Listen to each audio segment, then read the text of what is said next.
Hello everybody, today we will talk about how to fix or how to solve the problem of data on Netflix. We click on settings,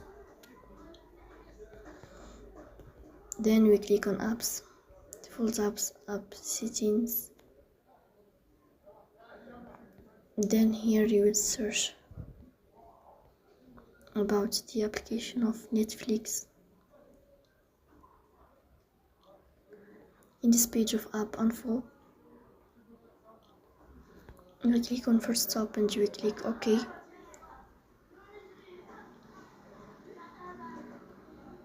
Here you will click on storage,